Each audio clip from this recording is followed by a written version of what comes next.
সালে সিপাহী বিদ্রোহ থেকে শুরু করে আধিপত্যবাদ বিরোধী আন্দোলনে যারা শহীদ হয়েছে, 24-এর আন্দোলনে 24-এর বিপ্লবে যারা শহীদ হয়েছে, সকলের শাহাদাত মর্যাদা কামনা করছি।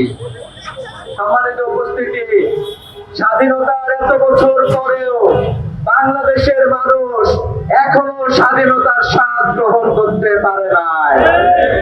বারবার আমাদের উপরে যে সকল শাসক গোষ্ঠী চেপে বসেছে, তারা আমাদের স্বাধীনতাকে টুটি চেপে ধরেছে। আজকে এত বছর পরে আমরা 12ই ফেব্রুয়ারি 2026 সালে যে নির্বাচন হয়েছে, সে নির্বাচনে বাংলাদেশের 69% মানুষ জুলাই সনদের 84টি সংশোধনী প্রস্তাবের উপরে, সংস্কার প্রস্তাবের উপরে জনগণের রায় প্রদান করেছে। কিন্তু আমরা দেখতে পাচ্ছি বর্তমান সরকার সেই রায়কে বৃদ্ধাঙ্গুলি দেখানোর চেষ্টা করেছে। 133টি অধ্যাদেশের মধ্যে 20টি অধ্যাদেশকে তারা পাশ কাটিয়ে এই অধ্যাদেশগুলোকে তারা পাশ করতে চায় না বলে আমরা জেনেছি।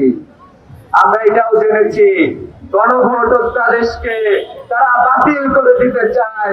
আমরা বলতে চাই, বাংলাদেশের গণমানুষের ম্যান্ডেটকে আপনারা এভাবে ছুঁড়ে ফেলতে পারেন না। জনগণের উইল সংবিধানের চেয়ে বড়। জনগণের আকাঙ্ক্ষা অনুযায়ী বাংলাদেশের সংবিধান রচিত হয়। অতএব এ ধরনের ডিস্ট্রাকটিভ কার্যক্রম থেকে আপনারা ফিরে আসবেন সেই প্রস্তাব রাখছি। আমরা আরো দেখতে পাচ্ছি গুম প্রতিরোধ যে অধ্যাদেশ ছিল, সেটিও বাতিল করার চক্রান্ত চলছে। মানবাধিকার যে অধ্যাদেশ ছিল, সেটিও বাতিল করার চক্রান্ত চলছে।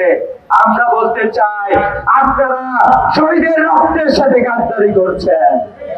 আপনাদের কর্মী ইলিয়াসকে খুন করা হয়েছিল, তার রক্তের সাথে আপনারা গাদ্দারি করছেন। বর্তমানে স্বরাষ্ট্রমন্ত্রীকে দেখছি, উনি খুবই বিভিন্ন ধরনের সংবিধানের বিষয়গুলো সামনে নিয়ে আসার চেষ্টা করছেন, অধ্যাদেশগুলো বাতিল করার চেষ্টা করছেন। আমরা বলতে চাই, আপনি আপনার অতীত থেকে শিক্ষা গ্রহণ করুন। আমরা এখনো বর্তমান যে প্রধানমন্ত্রী আছে, তার কাছ থেকেও আমরা শুনেছিলাম উনি তার নির্বাচনী প্রচারণায় হ্যাঁ ভোটের পক্ষে উনি ভোট চেয়েছিলেন। কিন্তু আজকে আমরা একটি মুনাফিকি দেখতে পাচ্ছি, হ্যাঁ ভোটের পক্ষে উনি ক্যাম্পেইন চালাইলেন, কিন্তু তার দল অবস্থান গ্রহণ করেছে না ভোটের পক্ষে। অর্থাৎ জুলাই সনদ তারা বাস্তবায়ন করতে চায় না। প্রধানমন্ত্রী এখন তার মুখ দিয়ে কোনো কিছু বলেন নাই। আমরা এটা বিশ্বাস করতে চাই যে স্বরাষ্ট্রমন্ত্রী তার জায়গা থেকে কথা বলেছে। প্রধানমন্ত্রী সহ বর্তমান সরকারের যারা সংসদে গিয়েছেন, তারা জনগণের যে ম্যান্ডেট রয়েছে, সেই ম্যান্ডেটকে অবশ্যই পাশ করে নিয়ে আসবেন। আপনারা এটা করতে বাধ্য থাকবেন। আমরা স্বাধীনতার এত বছর পরে আমরা একটি সুন্দর বাংলাদেশ চেয়েছিলাম, যে বাংলাদেশে তরুণরা শিক্ষার অধিকার পাবে, যে বাংলাদেশে উন্নত শিক্ষা ব্যবস্থা থাকবে, যে শিক্ষা ব্যবস্থার মাধ্যমে উন্নত নৈতিক মানবীয় চরিত্রের মানুষ তৈরি হবে এবং যোগ্য মানুষ তৈরি হবে। কিন্তু আমরা দেখছি সেই শিক্ষা ব্যবস্থা তৈরি করতেও আমাদের সরকারগুলো বারবার ব্যর্থ হয়েছে। স্বাধীনতার এত বছর পরে ইসলামী ছাত্র শিবিরের পক্ষ থেকে আমরা একটি সুন্দর শিক্ষা ব্যবস্থা, একটি সুন্দর শিক্ষানীতি প্রণয়ন হোক, এই প্রত্যাশা আমরা রাখছি। আমরা আরো চাই, বাংলাদেশে আমাদের মানবাধিকার বারবার ভূলণ্ঠিত হচ্ছে, আমাদের মৌলিক অধিকার আমরা পাচ্ছি না, আমাদের জনগণের নিরাপত্তা নাই। বাংলাদেশের প্রত্যেকটি ব্যবসা প্রতিষ্ঠানে একের পর এক চাঁদাবাজি শুরু হয়েছে, চাঁদা না দিলে তাদের উপরে নির্যাতন নিপীড়ন করা হচ্ছে। প্রতিদিন অসংখ্য ঘটনা আমাদের সামনে আসতেছে। 200 মানুষকে খুন করে ফেলা হয়েছে। অন্তঃকন্দরে আপনারা এই সকল অন্তঃকন্দ বন্ধ করুন। জনগণের যে মৌলিক অধিকার রয়েছে রয়েছে, ঈদ করতে যাওয়ার খুবই সুন্দরভাবে তার পরিবারে যাওয়ার যে অধিকার রয়েছে, আমাদের জননিরাপত্তার যে অধিকার রয়েছে, সে অধিকার আমাদেরকে দিতেও আপনারা ব্যর্থ হয়েছে। আপনারা যে করে হোক ক্ষমতায় গিয়েছেন, ক্ষমতায় গিয়ে সাধারণ মানুষের যে চাওয়া পাওয়া রয়েছে তার আলোকে আপনারা রাষ্ট্র পরিচালনা করেন।